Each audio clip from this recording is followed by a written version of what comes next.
दोस्तों, मेरा नाम विजय है और मेरी उम्र 30 साल की है। मैं आपको अपने साथ हुई एक घटना के बारे में बताना चाहता हूँ। जब यह घटना मेरे साथ हुई तब मैं 10 साल का था। दोस्तों, यह बात सच है कि जब कोई आदमी या औरत की अधूरी इच्छा रह जाती है और वह मर जाता है तो वह किसी के शरीर में अपनी इच्छा को पूरा करने के लिए प्रवेश ले लेता। दोस्तों, उस उम्र में बच्चों को खेलने के सिवा कुछ नहीं सूझता है। सब बच्चों के लिए सबसे ज्यादा खेल ही प्रिय होता है, चाहे उनके सामने कितनी ही प्यारी चीज क्यों ना हो। लेकिन उनको खेलने से कोई नहीं रोक सकता, इसलिए मेरा भी ध्यान सारा खेल में था। हम 5 दोस्त थे और सबको ही खेलने में बहुत ही आनंद आता था। हम सभी अपने अपने घर से खेलने के लिए मैदान में चले जाते थे और पूरा पूरा दिन वहां खेलते रहते थे।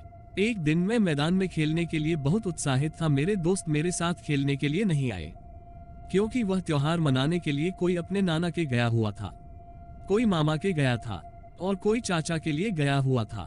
इसलिए मुझे मैदान में अकेले ही खेलने के लिए जाना पड़ा। तब मैं अकेला ही मैदान में खेलने चला गया। उस समय मैं अकेला ही मैदान में खेलने लग गया। मैंने देखा कि कुछ लोग एक बच्चे को शमशान घाट में ले जा रहे हैं। वह बच्चा मेरी ही उम्र का था।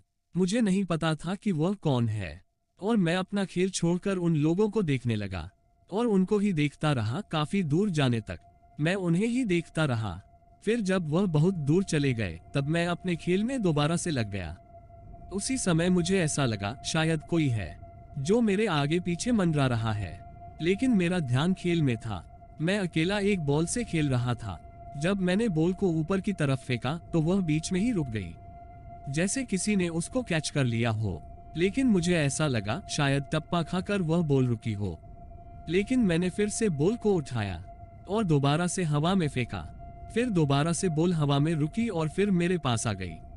मैंने सोचा कि शायद ये मेरा भ्रम हो और मैं खेल में इतना मगन हो गया कि मुझे लगा ही नहीं कि शायद मेरे साथ कोई है जो मेरे साथ खेल रहा है।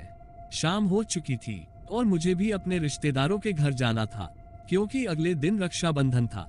मेरे दोस्त पहले ही जा चुके थे क्योंकि उनके मामा और नाना का घर काफी दूर था।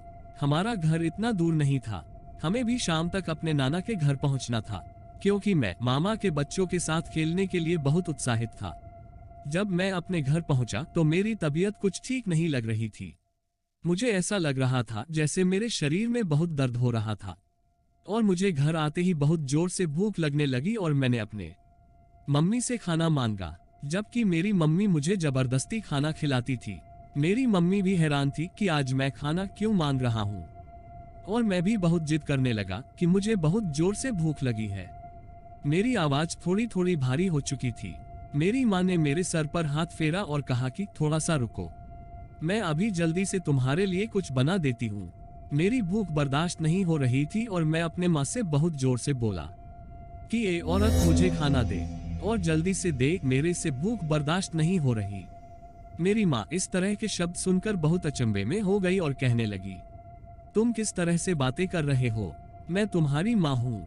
मैंने अपने माँ से कहा कि तुम मेरा माँ नहीं हो, मुझे जल्दी से खाना दो वरना मैं तुम्हारा सिर फोड़ दूंगा।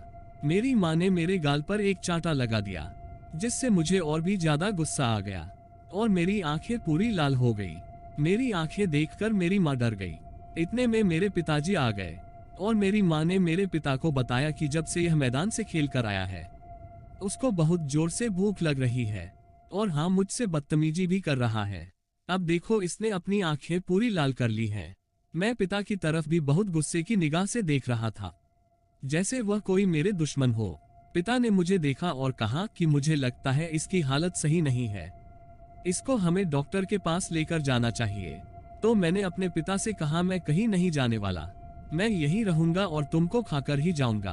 तब मेरे पिता एकदम से चौंक गए और उन्होंने कहा कि यह किस तरह से बातें कर रहा है।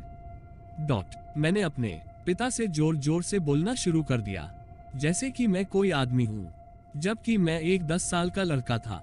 मेरी आवाज सुनकर हमारे आस पड़ोस के लोग भी हमारे घर में आ गए और उन्होंने मुझे देखा और हैरानी जताई कि ये बच्चा ऐसा कैसे बोल रहा है। तभी एक पड़ोसी ने मेरे पिता को बोला कि शायद बच्चे पर ऊपर चक्कर हो गया है। मेरे पिता ने कहा, ऊपर चक्कर क्या होता है? तब पड़ोसी ने कहा कि शायद इसके शरीर में कोई आत्मा प्रवेश कर गया है। मेरे पिता ने मेरे पड़ोसी से पूछा कि इसके इलाज के लिए क्या करना होगा। तब पड़ोस ने बताया कि मुझे एक बाबा के पास लेकर जाना होगा, जो ऐसे ही आत्मा को निकालने का काम करता है। मुझे उसी समय बाबा के पास लेकर जाया गया और बाबा ने मुझे देखा और मेरा इलाज शुरू कर दिया। जब बाबा ने मुझसे पूछा कि तू कौन है, तब आत्मा ने बताया कि मुझे जब शमशान घाट ले जाया जा रहा था, तब मेरी आत्मा इस बच्चे में प्रवेश कर गई और मैं इसके साथ इसके घर आ गया। तब बाबा ने आत्मा को मेरे शरीर से निकाला और तब मैं अपने असली रूप में आ गया और मेरे माता पिता ने मुझे गले लगा लिया। उस आत्मा को बाबा ने एक मटके में बंद कर दिया और कहा कि तुम अपने बच्चे को लेकर जाओ, मैं आत्मा को इसके सही ठिकाने लगा दूंगा। अगर आप निडर है और आपको भूतों से डर नहीं लगता तो हमारे चैनल को सब्सक्राइब करें। वीडियो पसंद आने पर लाइक करना ना भूलें।